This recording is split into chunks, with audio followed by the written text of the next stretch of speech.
امید کرتا ہوں کہ آپ لوگ خیریت سے ہوں گے۔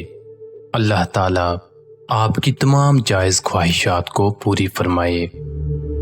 افریقہ میں ایک کسان تھا جو خوش اور مطمئن تھا، کیونکہ جتنا کچھ اس کے پاس تھا وہ اس پر مطمئن تھا۔ ایک دن ایک عقل مند شخص اس کے پاس آیا اور اسے ہیروں کی شان اور ان کے ساتھ ملنے والی طاقت کے بارے میں بتایا۔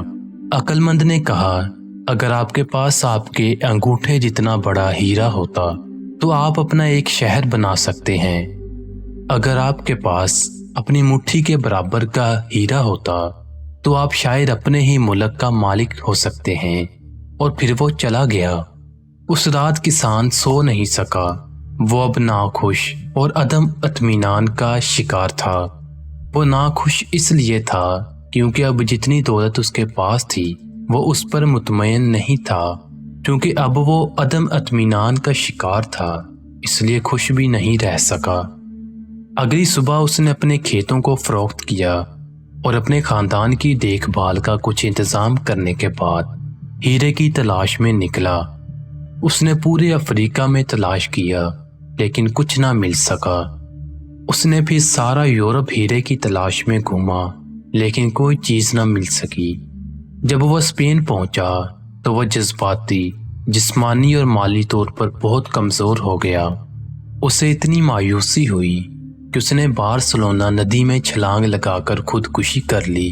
پیچھے وہ شخص جس نے اس کسان سے کھیت خریدے تھے، وہ ایک صبح ندی میں اونٹوں کو پانی پلا رہا تھا جو اس کھیتوں میں سے گزرتی تھی۔ ندی کے اس پار اس نے ایک پتھر دیکھا جو سورج کی کرنوں کے پڑنے کی وجہ سے کوسے قزح کی طرح چمک رہا تھا۔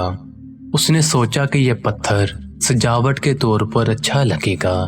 اس نے پتھر اٹھایا اور اسے اپنے کمرے میں رکھ لیا۔ اس دوپہر وہی عقل مند آدمی نے آ کر چمکتے پتھر کو دیکھا تو اس سے پوچھا، کیا وہ کسان واپس آ گیا ہے؟ نئے مالک نے کہا، نہیں، کیوں پوچھتے ہو؟ عقل مند نے کہا، کیونکہ یہ ایک ہیرا ہے، جب میں نے اسے دیکھا تو پہچان لیا۔ اس شخص نے کہا، نہیں، بس یہ ایک پتھر ہے جس کو میں نے ندی سے اٹھایا ہے۔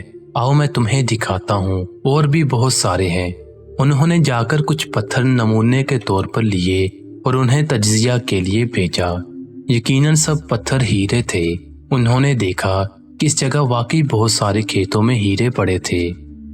اس کہانی سے ہمیں 5 اخلاقی سبق ملتے ہیں۔ اگر ہمارا رویہ اور سوچ درست اور صحیح سمت میں ہو تو ہمیں یوں احساس ہوتا ہے کہ ہم ہیروں کے کھیت میں چل رہے ہیں۔ مواقع ہمیشہ ہمارے پاؤں کے نیچے ہوتے ہیں۔ ان کو حاصل کرنے کے لیے کہیں جانا نہیں ہوتا، بلکہ صرف ان کو پہچاننے کی ضرورت ہوتی ہے۔ ہم ہمیشہ دوسروں کی چیزوں پر نظر رکھتے ہیں، اپنی چیزوں کی اہمیت کو نظر انداز کر دیتے ہیں۔ جب ہم دوسروں کی چیزوں کی طرف حسد کی نگاہ سے دیکھتے ہیں کہ کاش ہمارے پاس بھی یہ سب کچھ ہو، تو اسی وقت دوسرے ہماری چیزوں کی طرف بھی اسی حسد کی نگاہ سے دیکھتے ہیں۔ ہمیشہ اپنی چیزیں چھوڑ کر دوسروں کی چیزیں ہی اچھی لگتی ہیں۔